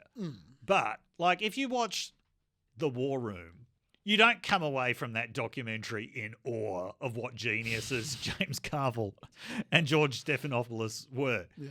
You actually come away with even less respect for James Carville's intelligence than you had before. And also like, wow, this guy never gave a shit about anything substantial to do with politics. Yeah. And while 2020 might be a special The year, clothes are amazing in the war room. Somebody who's been through a lot of tough elections, James Carville, is known as the Raging Cajun in the business. So let me tell you what's at stake in this election. It's about George Bush and the whole sleazy little cabal of them. You're going to get tax breaks for the wealthy. You're going to get a guy that doesn't know what a grocery store scanner is. I'm getting sick and tired. Are we going to talk about polls? let's talk polls right now. Okay. Go. Polls. Well, yes, you may have noticed that there are some extraordinary poll results. Rasmussen Yes. has 12 points. This is the biggest. Rasmussen, 8 points last week, 12 points this week. That's like a 50-point lead for Quinnipiac. Yeah, yeah. And 52 points for Biden, 52-40. Yeah, Rasmussen, it will occasionally throw a good poll to Biden, but it never does 2 in a row.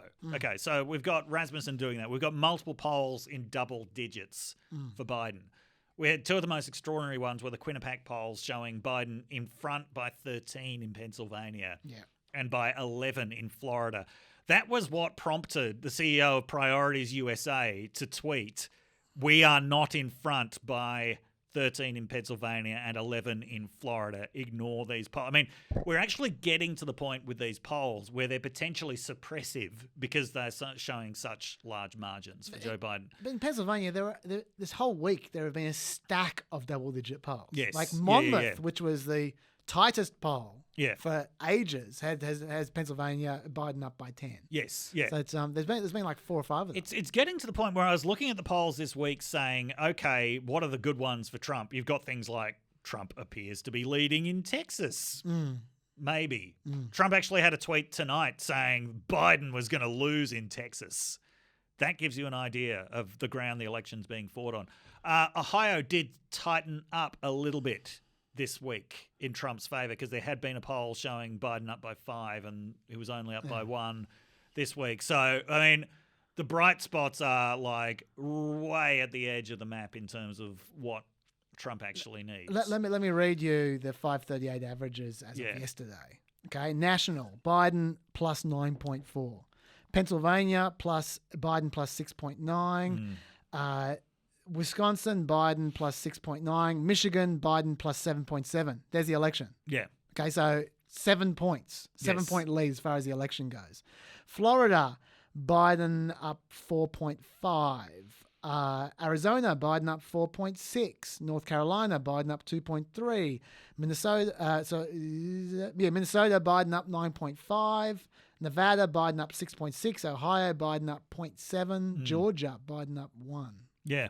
So they're the averages. And there's no suggestion that we've hit the ceiling yet either. Now, okay, lot going on here. So I think it does reflect to some extent real stuff that is going on. Like this has been a terrible, terrible stretch for Trump. He has just been at his absolute worst. And I think it's starting to get to the point, because undecided voters, they make decisions based on weird things. It is starting to get to the point where his performance is just so bad that it's turning off literally everyone who's not a Republican. But, of course, the other thing that's going on here is differential partisan response. And I think that's probably a pretty big factor in this poll. So this is, as Chaz has explained before, when your side is having a lot of bad news, you're just a lot less likely to actually answer the phone to a pollster. And I think there has to be quite a bit of that going on at this point. Like, I wouldn't be surprised if the margin is at like 8 points or something like that. But the slew of double-digit polls that we're seeing, I think probably reflects differential partisan response. This would be a discouraging time to be a Republican, I would have thought. Yes. Yeah. The thing for me is not so much the 14 points or the 12 points, whatever. I agree that that's overcooked. But I referred to them before. It's the old people. It's the old people. Like, you just go... Now, bear in mind, Trump won old people by 7 in 2016, okay? So that's what we're starting from. Trump was ahead by 7. Pretty important factor. And and they are, by a mile, the biggest turnout. Yes. Like, they turn out the vote big time, right? So basically a quarter of the vote is over 65s, right? Okay. Amongst 65s and older, in the CNN poll, Biden was winning 60 to 39, a 21-point margin amongst old people. In the NBC poll, Biden was winning 62 to 35, a 27-point margin amongst old people. Not old women, old people. That includes the men, because remember, Trump always does better with the men. So that is unheard of. Yeah. And I think there's no way that isn't because of anything but coronavirus. Yeah. It's got to be coronavirus. I mean, the thing is, we are in the land of, if these polls are vaguely accurate, Biden's going to win by a lot, even with the margin of chicanery. We're getting to the point where Biden could win without Florida and Pennsylvania. Not that you'd want to stake the election on that, but, it's just remarkable. Even in non-partisan polls, like where you're talking about like values. Like, for instance, Gallup this week registered for the first time in 3 decades a majority who want the government to do more to solve the nation's problems. Wow. 54% of Americans. Trump has actually overthrown Reagan. Yes. Well done. 54%. Okay. God, maybe those left-wing accelerationists were right. It's remarkable. And that's obviously because they want help. They want help, and I don't blame them. But that's not good news for Trump. No, like that particular poll. Skeptics Corner. At this point, what do you think his staff are actually showing him to try to make it seem okay? Because he is saying we're winning the real polls. What polls are they showing him? I guess they must have shown him a Texas one. There's probably some Breitbart polls they could show him. I imagine the phrase 1 million door knocks a week is getting used quite a lot around the White House. All the online polls. Yeah. No, they got those ones. They're the important ones. Yeah. And as you say, the boat polls, they're important. The all-important boat polls. By the way, as well, we should also remember the advertising Biden's completely dominating as well because he's got all the money. All right. The stat I saw the other day, Biden is out advertising Trump in 72 out of 83 media markets where either campaign exists at the moment. Pennsylvania, Biden groups putting in $31 million, the Trump group's $15 million, and so on. The Trump group is working in Arizona, Florida, and Georgia. Just the fact they're spending time in Arizona, Florida, and Georgia tells you it really does. They've got problems.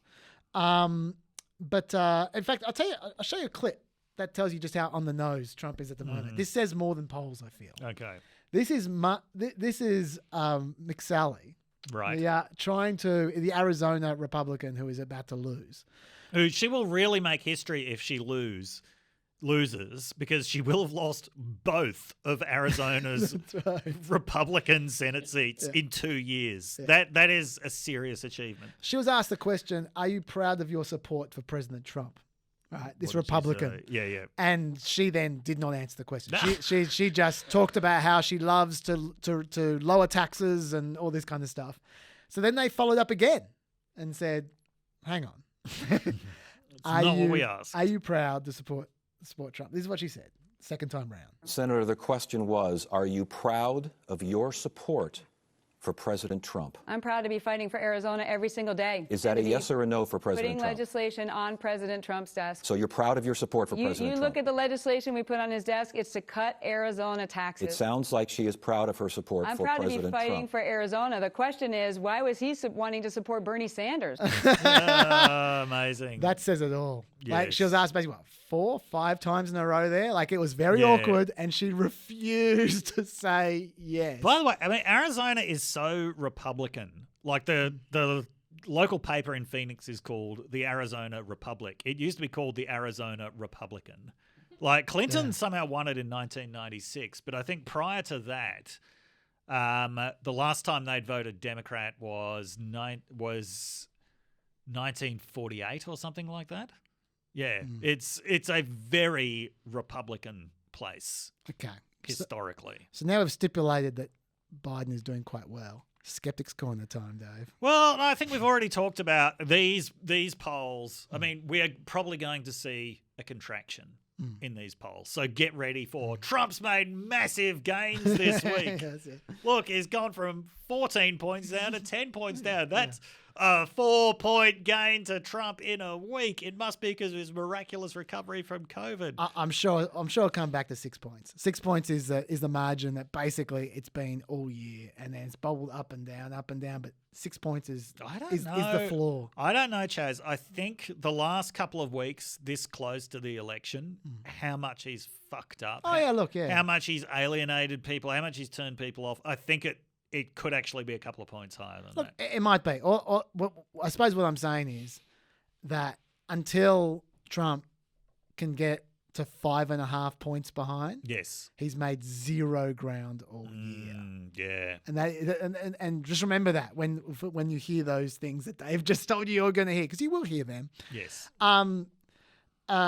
I mean, the door knockers thing is interesting. This week they started door knocking Biden. Oh, really? Yeah, New Hampshire, Michigan, Nevada, Pennsylvania. After they'd said they didn't need to, they decided they needed to. The quote was, "It's just harder and harder to get people on the phone. So being able to go to someone's door and talk to them makes a big difference." No kidding. But just the fact they've decided that, you just go, maybe it is having an effect. Maybe. So just that's a little bit of Skeptics Corner. Another thing, this is very I'm trying my best here. In Gallup, 56 to 40% of people a week ago, so it's a week ago, thought Trump will still win the election. 56%. Oh, yes, I did see that. Yeah. Yeah, and that poll has predicted the popular vote winner since 1996. There you go. I don't think Trump's going to win the popular vote. That streak's about to end. But still, yeah, it's interesting. It's interesting because that's the classic shy Trumper question. Yeah. Who do your neighbours support? Yes. Yeah, it's a little fact check there as well. It was 48, Dave. Arizona. No. Well done. Oh, okay. Well done. I know my Arizona history. Well done. Thank you. Thank you, hand of God. I've got nothing else from Skeptics Corner. That's it. Oh, I suppose the fact that NBC News is Biden up by 14, and it was also Clinton up by 14 exactly 4 years ago. But that was the weekend of Access Hollywood. That was a pretty special weekend. And yeah, yes, Clinton was like tied just before that and stuff. Like they were going up and down. So, it is amazing now actually to think about how volatile all of that was. I've got some numbers. I'm going to put this in the homework for you guys. Because the mail-in voting / postal numbers are starting to come in, and there are some good sites that are keeping track of this. Yeah. There's one site that updates every Sunday. I'll put in the homework. You guys can have a look for yourselves because I'm going to quote this to buggery on the show, so you'll know where I got it from. 3.3 million people have already voted. At a similar point in time before the 2016 election, only 74,000 people had voted. Yeah. As a percentage of their 2016 total turnout, turnout, South Dakota has 22% at the moment. Virginia has 16%. Wisconsin has 14.7%. Minnesota has 11%. Florida returned ballots. Democrats, 282,000 to Republicans, 145,000. North Carolina returned ballots. Democrats, 187,000 to Republicans, 60,000.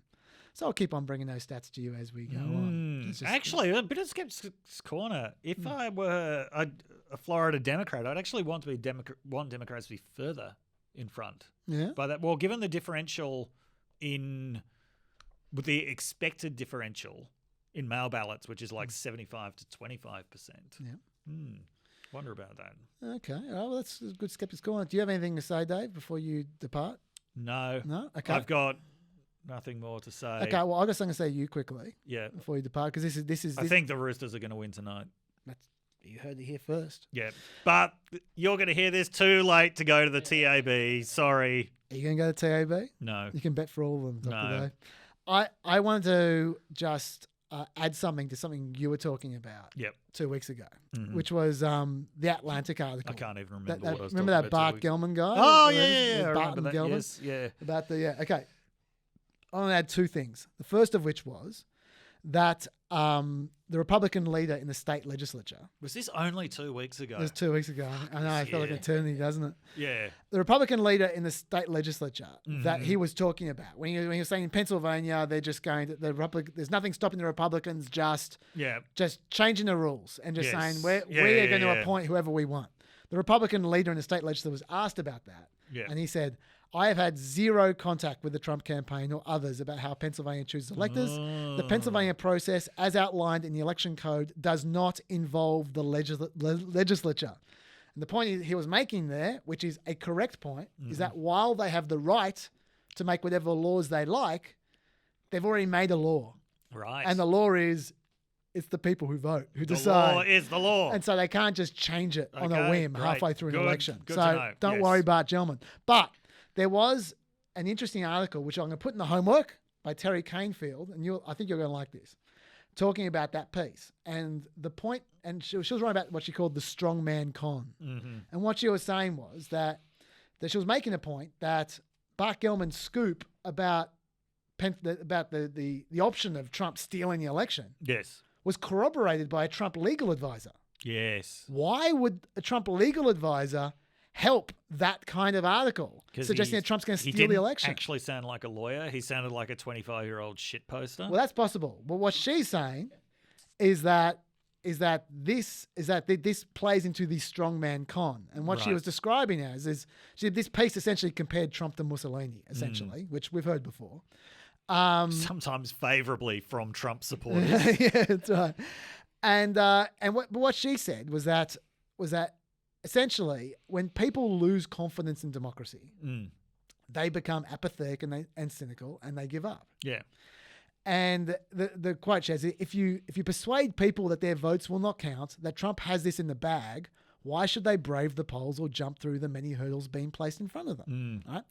And by the way, you know who's absolutely convinced that Trump can't lose because of voter suppression and the Electoral College? Who's that? Charles Firth.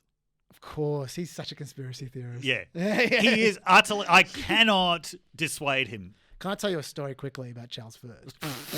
This is so unprofessional. I went to school with Charles Firth. Okay. Is this I don't want to hear... I do not want to hear any story about you guys in school together. It's not like that. It's not like a Soggy Sayo story. We're in assembly, right? And we'll sit next to each other and whispering like year 9 kids do. Yes. And Charles, just out of nowhere, because this is the kind of thing Charles thinks of. Yeah. Just said, Chaz, wouldn't it be great if we had a system where people just work as hard as they can and then take what they need? Wouldn't that just be the best way to do it? Shouldn't we run the country like that? It's like, wow. You're like 15, Charles. Yeah. You're like 7 years too old for this shit. Anyway, yeah, that's excellent. Yeah, but from each according to his capacity, to each according to his needs. She describes the strongman cycle as this. Oh shit, I've got to go. I know you got to go. This is very quick. 1, Trump does outrageous and shocking things. He politicizes the Justice Department. He openly violates laws. 2, the rule breaking stokes his base. They think our team's going to win. Yeah.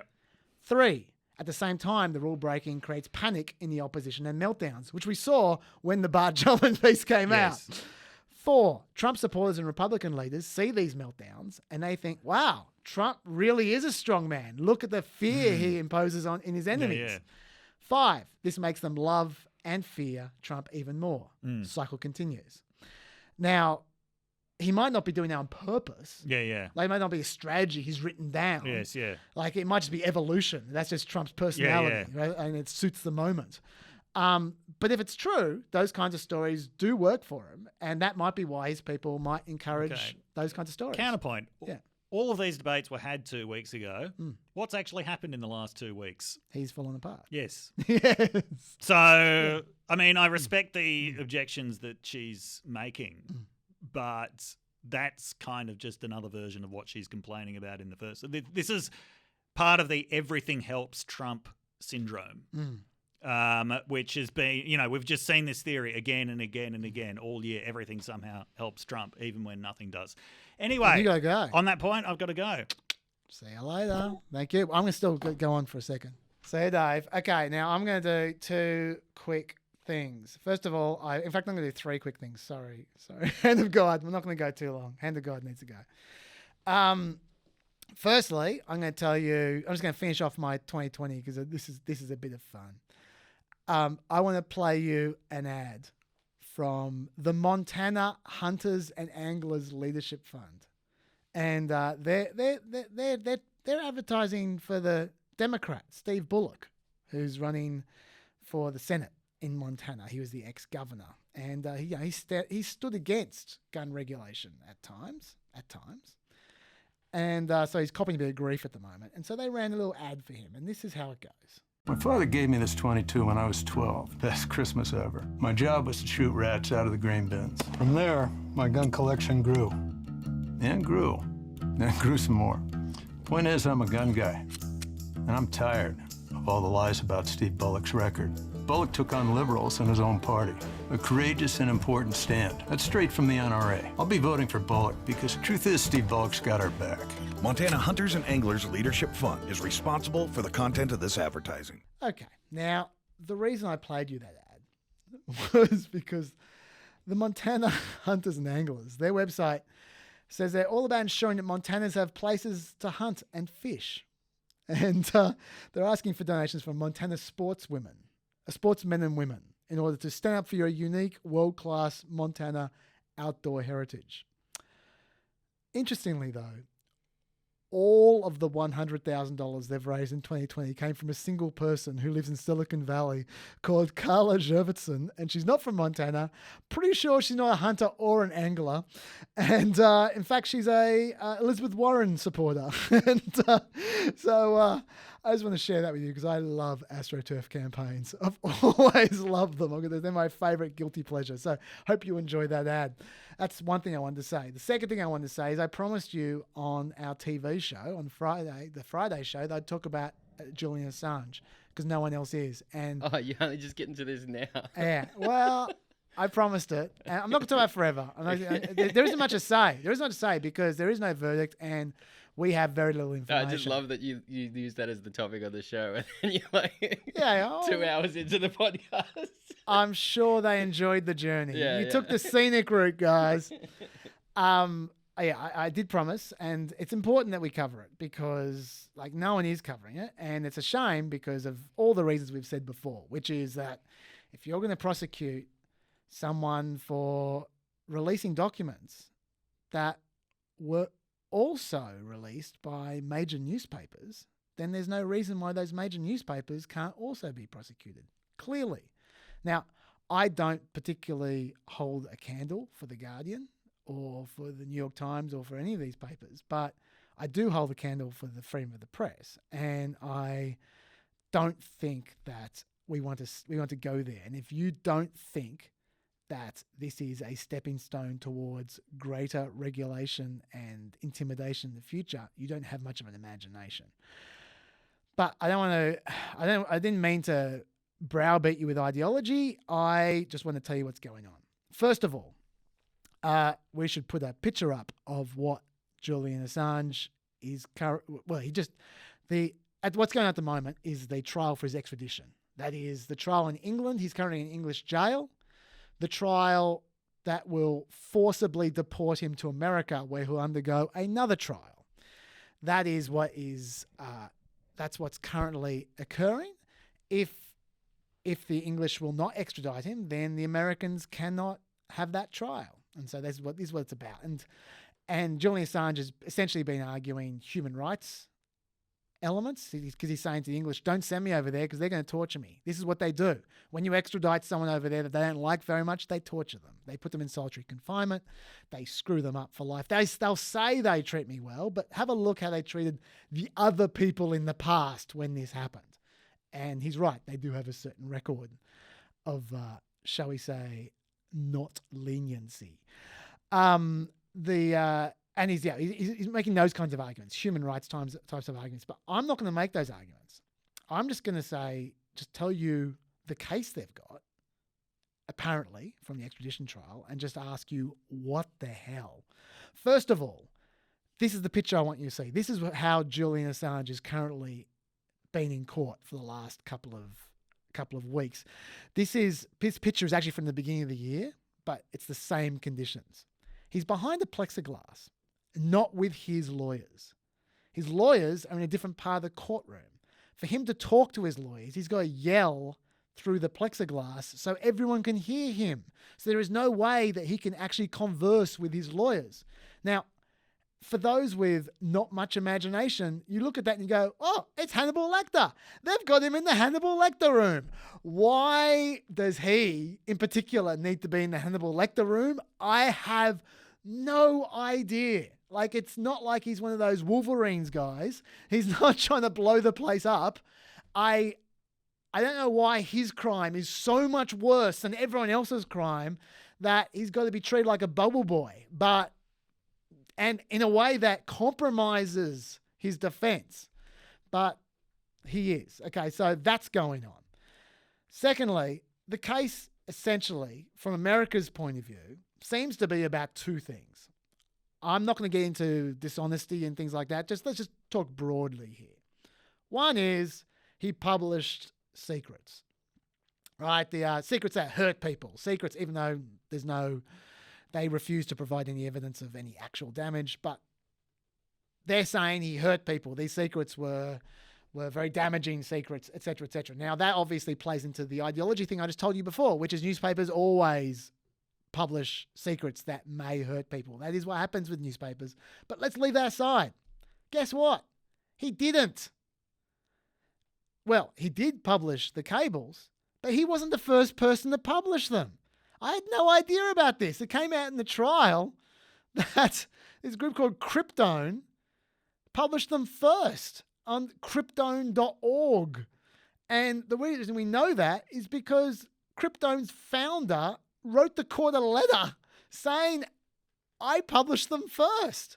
How long before? Like, only just. Yeah, but still, yeah. It was before. And he said, since my publication on krypton.org of the unredacted, he didn't redact them, unredacted diplomatic cables, no US law enforcement authority has notified me that this publication of the cables is illegal, consists or contributes to a crime in any way, nor have they asked for them to be removed. So it's essentially like what newspapers have done. They've just taken what Julian Assange released and then just ripped it.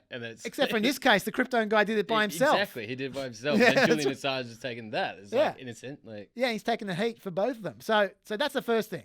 If you accept that people should potentially go to jail for publishing secrets, which I don't accept, but if you do, fine. You got the wrong guy. The other guy is in court telling you that he's there and no one cares. Okay, so that's number one. Number two, they're saying that he either hacked himself or assisted in the hacking. Now, that's illegal. If you're hacking secrets and hacking documents, that you need to go to jail for that. Journalists do not do that. I'm not going to defend Julian Assange if he's hacking documents. Right? You might respect him from an ethical point of view, I guess, maybe, but not from a legal point of view. That is just against the law, right? Regardless of his reasons. But during this trial, this guy David Shaver, who's a special agent for the Army Computer Crimes Investigating Unit, he testified that Chelsea Manning only provided Assange with part of the password hash. And with that, only that part, it's actually not possible for him to hack into the files. He just couldn't, because he couldn't recover the whole password to get in there. Right? So he's saying first of all, because I should take a step back. Chelsea Manning talked to Julian Assange allegedly about hacking. They had lots of conversations about hacking. And as part of those conversations, she gave him this password hash. But Assange could not have, as I said, according to the Army Computer Crimes Investigating Unit guy, the special agent, Assange couldn't have used that to hack even if he wanted to. But more importantly, at that point in time when they had that conversation and Manning gave him the password hash, she'd already had authorized access to all the documents that she was about to leak. She had them already. There was no need for Julian Assange to have anything to do with hacking. If he was hacking for no reason, because she had a bunch of the documents, and the ones that she didn't have, she already had the password for and access to. So that doesn't make a lot of sense. So whether the case against him is for leaking, if you ignore the journalism ethical issues there, or if it's for hacking, they don't seem to have much of a case. So we'll see what happens. But I'm a bit disheartened about the little bit of coverage it's gotten, and look, we're part of it. We didn't cover it in our show.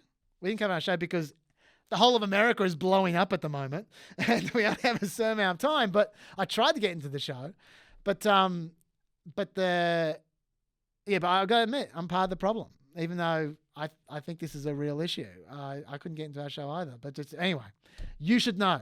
At the very least, 11,000 people can know. And there's plenty more online if you're interested in this kind of stuff. Okay, so that's all I wanted to say. And then the last thing I'll do is just make a special note to a bunch of people, because I've been recording a bunch of doing a lot of interviews recently because the election is coming up. And during those interviews, people ask me all the same questions, and they're usually involving my strange lifestyle, because my reputation does precede me. And everyone knows I don't sleep. Everyone knows I'm a weird robot. And so they inevitably ask me about that stuff, and I'm just honest about it. I just go, yeah, I get 2 hours sleep a night. Yeah, and I often collapse on the floor, and Hand of God sees me in the office sleeping under my desk at all times of the day, because I just get so tired. I just go, I just need 20 minutes, and I just sleep using my bag as a pillow. And micro sleeping in your chair while you're reading. I do a lot of micro sleeping in my chair. That is true. That is true. But I don't fall off, do I? No, just stay my head. Yeah. I've got a lot of practice micro sleeping. Yeah. And then you get straight back into the article. It's great. For lack of a better word. Yeah. But anyway, and so there've been a bunch of you who have actually expressed concerns and said, man, don't kill yourself. We care and all this. And I just want to say thank you very much for caring. I do appreciate that. I don't generally know how to deal with compliments, but I just want to thank you for the concern. But the bottom line is, I just wanted to say something quickly, that the reason we make Planet America is because, I'm not sure if you've heard this story before, I lose track of who I've told this to, is that when we did the Hamster Wheel back in 2011, which was a media critique show, it was a media comedy show, we tortured a whole bunch of journalists for making tiny mistakes, and we really heaped some shit on them. We were just having fun, we're just mucking around. But at one point in time, it just suddenly occurred to me, these journalists, this is when I was like 33, it occurred to me that I was older than every journalist I was making fun of. Like, they're all in their 20s, and a lot of them were in their early 20s or mid 20s, and they had no experience. They had no real training. They were talking about topics they didn't understand. They had 5 minutes to learn about a story, and then they had to record it. And they didn't have enough resources to actually produce anything of quality. And also on top of that, they had to make it entertaining. They had to have lots of gaggy shit in their reports because it's supposed to be entertaining 6 o'clock news. Whoa! Yeah, and so there was a lot of pressure on them. And the thing that struck me was that they were just really afraid. They were just really scared of screwing up, because if they screwed up, then Twitter was all over them. And if they screwed up, they might get sacked. If they screw up, they might end up on our show. We were part of the problem. And we weren't making things better. And I thought to myself at the time, if you care about the news, and I do actually care about the news, rather than being part of the problem, why don't you be part of the solution? So the idea of Planet America was to pick a topic which I happen to know a lot about because I'm just into it, and to try and make a news show that does cover things in depth, but in an entertaining way.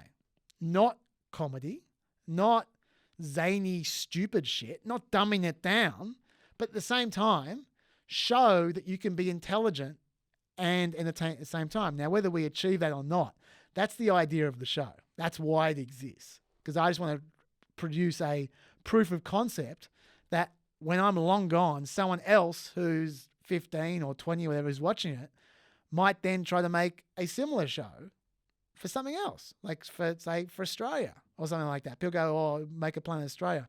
I don't know the first thing about the Australian news, but you can bet some 20-year-old now when they're 30 will know about Australian news, and if they like the way we make the news, then they can make Planet Australia. That's how it works. You pay it forward. Anyway, so the whole idea of the show is to be intelligent and to not contribute to the dumbing down of news. What that means is, unfortunately, I'm not some genius. I just do a lot of reading. And so I need to do that reading. And if I don't do that reading, I will not produce the same quality that I would produce if I don't do the reading. And I know that because there have been times I couldn't produce the reading. In 2016, I was making the TV show, The Planet America, at the same time as I was making our election show, because the Australian election was at the same time as the American election. And our show was crap, to be honest. I was embarrassed by how bad the show was. I'm not having to go John here. I'm talking about me, my contribution. It was just terrible. And I felt like I added nothing at all. And when I did, the rare occasions I did reading, I realized that everything I'd said was wrong anyway and was kind of simplistic and stupid. So I need to do the reading. I just need to. And the election's in 4 weeks, 3.5 weeks, and then I will sleep. And I know, I thank you much for your concern, but I've been doing this for not just Play America. I've been working these kinds of hours all through TV. I've been doing this for nearly 20 years. You know, the damage is done. So if I have long-term health issues, it's too late. And in the meantime, at least I'm going to have a good time on the way, and I'm going to feel some kind of satisfaction. And so thank you very much. But I am going to keep on getting 2 hours, 2 hours sleep, at least until the election.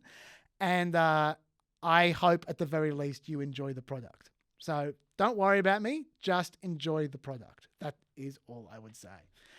But thank you very much. And thanks for hanging in till the end. We'll see you guys next week on the Twitter handle, which is PEP Chaz Dr. Dave. That's it. Yep. I will tell you if there's going to be a Wednesday podcast or not next week, but probably not because I'm so far behind in my reading. I want to do a wall this week as well, which puts me even further behind. Yeah, so, but we'll see. I'll try and get one in. But I'll let you know on the Twitter account one way or another. Thanks, guys. See you later.